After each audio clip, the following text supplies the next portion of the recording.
Noriu pasidalinti mintimis apie pašaukimą. Mes, kurie pažįstame Jėzų, žinome, kad mūsų gyvenimas yra ne šiaip. Mes žinome, kad Dievas kiekvieną iš mūsų sukūrė unikalų ir duoda mums kelią. Tačiau tas kelias gyvenimo nėra taip tarsi nubrėžtas ir mes kaip kokie ten valdomi nuotoliu distanciją kompiuteriukai tarsi turime jį vykdyti. Ne, tas kelias tiesiamas, klausiant viešpaties ir pasirenkant, atsiliepti jo kvietimą ar daryti savaip. Va ir jaunimas dažnai klausia, koksgi mano pašaukimas, čia ką man daryti ir labai dažnai susitelkia, ar čia man į pašvestą gyvenimą, ar čia man tuoktis, o gal nesituokti, ar čia man rinktis kažkokią tai ypatingą profesiją ir kažkaip tai vat per ją čia Dievui tarnauti. Tai pirmas pagrindinis klausimas, kurį jau mes turėtume išmokti ruošdamiesi pirmajai komunijai, kad pašaukimo kelias yra pabudus iš ryto, pasisveikinus su Jėzumi, padėkojus už naują dieną ir už visą tai, ką turim ir kas esam, klausti: Jėzau, kaip tu nori, kad aš šiandien savo dienoje mylėčiau, augčiau meilėje. Ir pirmiausia, jis mums duoda namiškius, mamą, tėtę, mūsų bičiulius. Ir čia mes mokomės mylėti, sutarti, atleisti.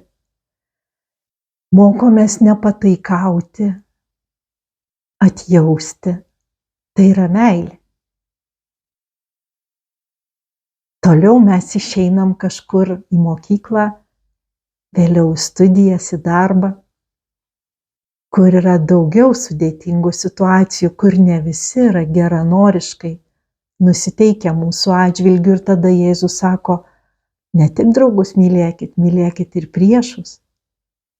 Tai yra, nesureikšminkit jų elgesio, mokėkite apsiginti nuo jų, mokėkite sutarti su jais, kartais nusileisti, kartais konfrontuoti.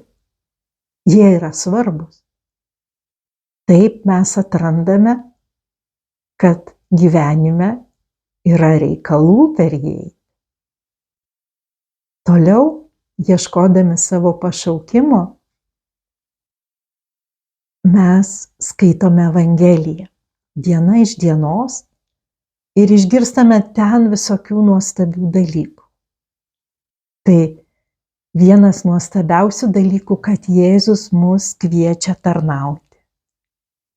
Nesvarbu, kas mes būtume, kokie būtume, mes galime tarnauti. Tai yra elgtis taip, kad kitam žmogui būtų geriau. Paskui jisai ragina išsirinkti, kam tarnauti. Jisai kviečia tarnauti tiem, kurie neturi kuo atsilyginti, vargšam.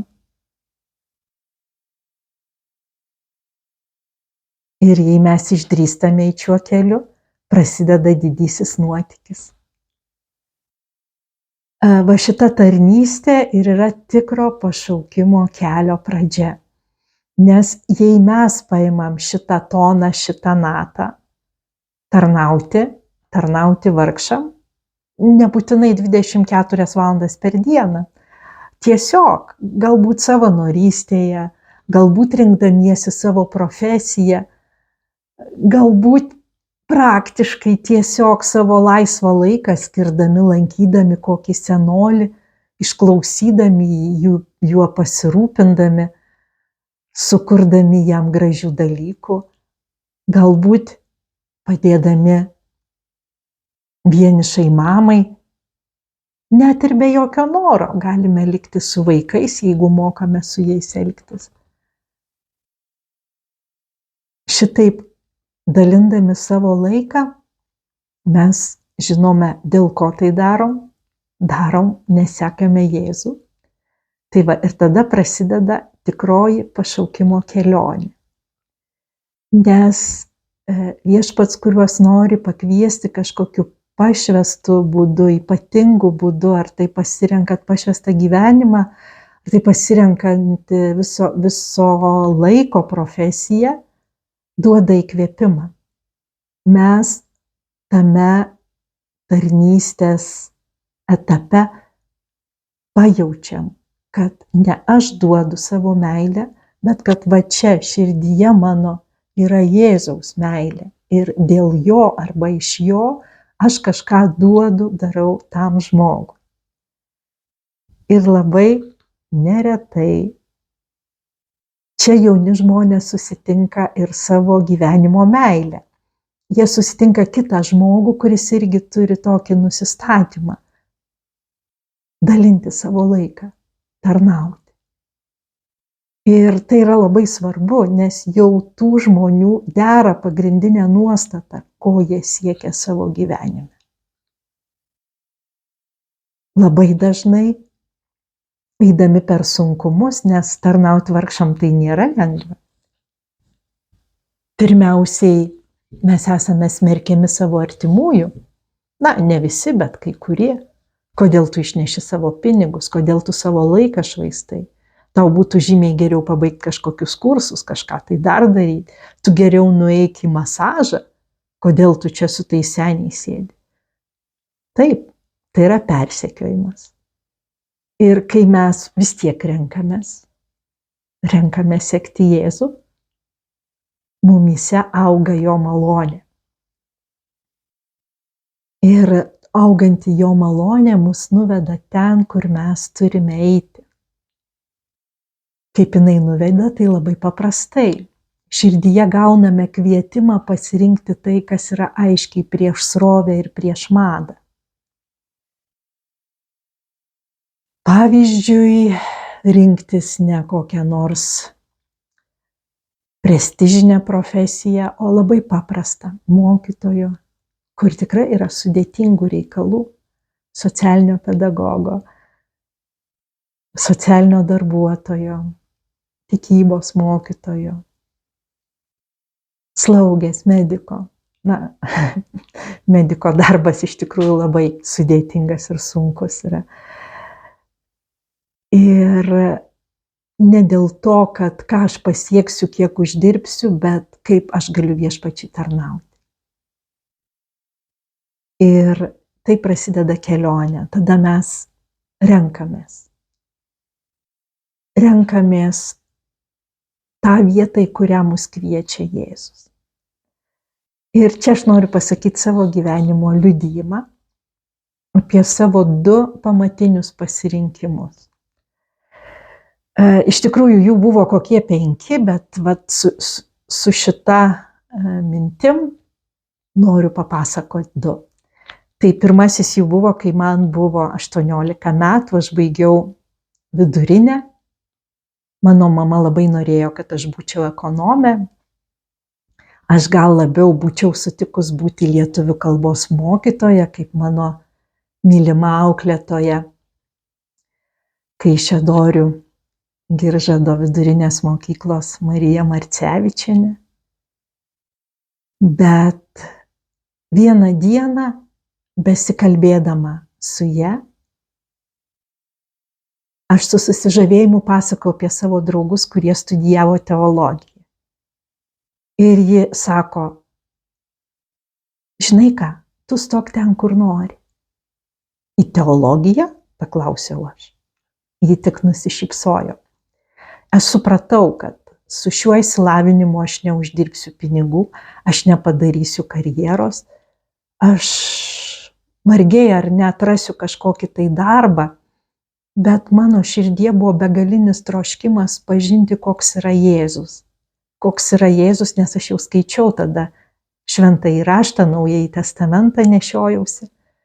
Ir norėjau suprasti, kaip jis toks, kuris Evangelijoje gali būti bažnyčioje. Ir iš tikrųjų, aš karjeros nepadariau, pinigų neuždirbau, bet gavau Jėzų.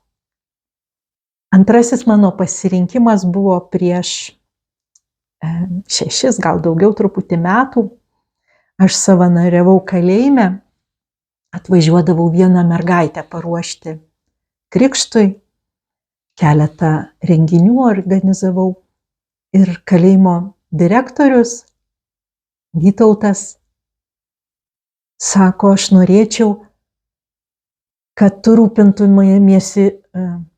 pasirūpintum visais vaikinais, nepilnamečiuose.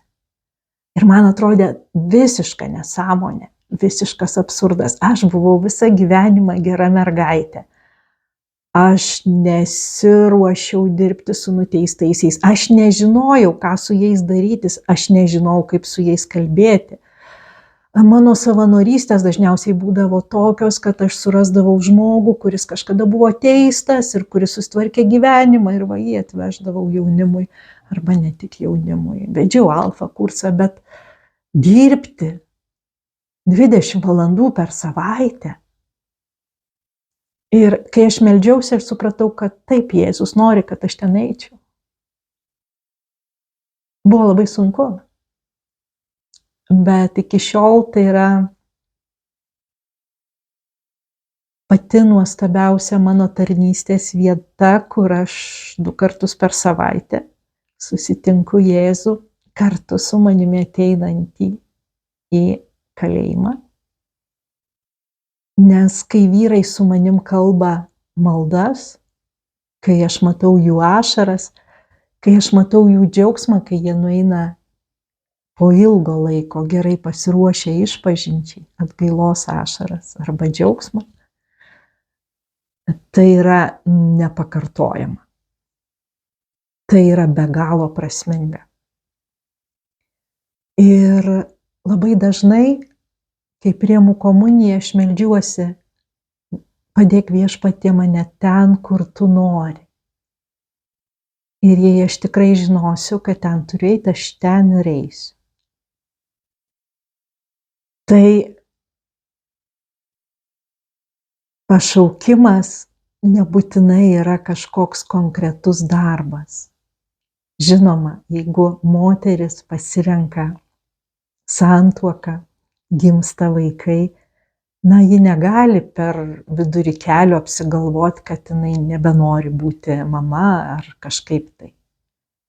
Ji jau prisiema vaikus ir yra už juos atsakinga iki pilnametystės.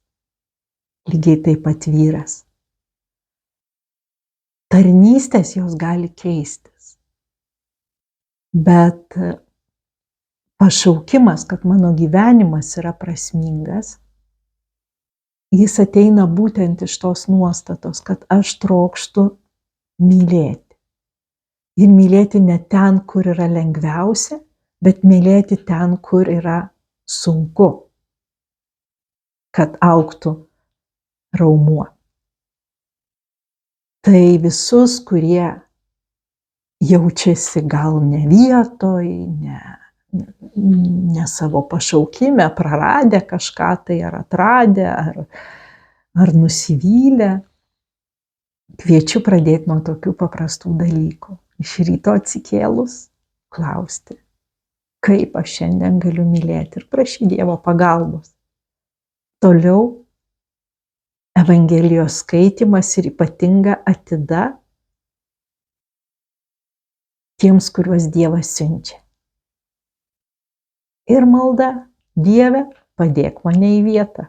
Ir aš jums tikrai pažadu, per metus, 2, 5, jis padės ten, kur jūs žinosite, kad atradote savo pašaukimo vietą.